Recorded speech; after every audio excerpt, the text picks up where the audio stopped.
হ্যাঁ, বিগত ফ্যাসিবাদের পতনের মধ্য দিয়ে আমরা যে নতুন বাংলা স্বপ্ন দেখেছি তার অন্যতম ভিত্তি ছিল আইনের শাসন ও বাকস্বাধীনতা। জুলাই আগস্টের ছাত্র জনতার বিপ্লবের মূল চেতনা ছিল রাষ্ট্র কোনো নাগরিকের উপর প্রতিহিংসামূলক আচরণ করবে না এবং বিনা বিচারে বা কালো আইনের অধীনে কাউকে আটক রাখবে না। মৌলানা আতাউর রহমান বিক্রমপুরীকে কোনো সুনির্দিষ্ট ফৌজদারি মামলার বিচার ছাড়াই গত 23 ডিসেম্বর 2025 তারিখে নরসিংদী থেকে গ্রেফতার করে বিশেষ ক্ষমতায় 90 দিনের বিনাশ্রম আটকাদেশ দেওয়া হয়েছে। এটি অত্যন্ত উদ্বেগের বিষয়। যদি কারোর বিরুদ্ধে কোনো সুনির্দিষ্ট অপরাধের অভিযোগ থাকে তবে দেশে প্রচলিত আইনে তার প্রকাশ্যে বিচার হতে পারে, কিন্তু কোনো ব্যক্তি বা আলেমকে শুধুমাত্র নির্বাহী আদেশে 3 মাসের জন্য আটক রাখা এটা আমাদের লড়াইয়ের মূল চেতনার সাথে সংঘর্ষে।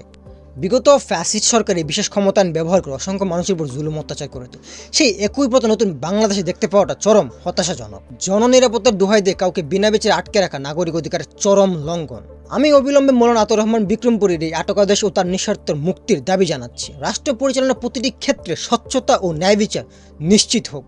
দেখেন, কারো কর্মকাণ্ড বা বক্তব্য নিয়ে যদি আইনে আপত্তি থাকে তবে তাকে দেশে প্রচলিত সুনির্দিষ্ট আইনে বিচারের আওতায় আনা যেতে পারে, কিন্তু কোনো সুনির্দিষ্ট অভিযোগ ছাড়া শুধুমাত্র নির্বাহী আদেশে কাউকে 3 মাস যেন আটক রাখা আমাদের বিচার ব্যবস্থার স্বচ্ছতাকে প্রশ্নবিদ্ধ করে এবং নাগরিকের মৌলিক অধিকারের পরিপন্থী। ওনাকে কোনো মামলা ছাড়াই 3 মাসের জন্য ইন্টারিম আটকে রাখছে, তাহলে ইন্টারিমের পরের সরকার ওনাকে বাকি 30 বছর কারাগারে রাখবে না, এর গ্যারান্টি কি?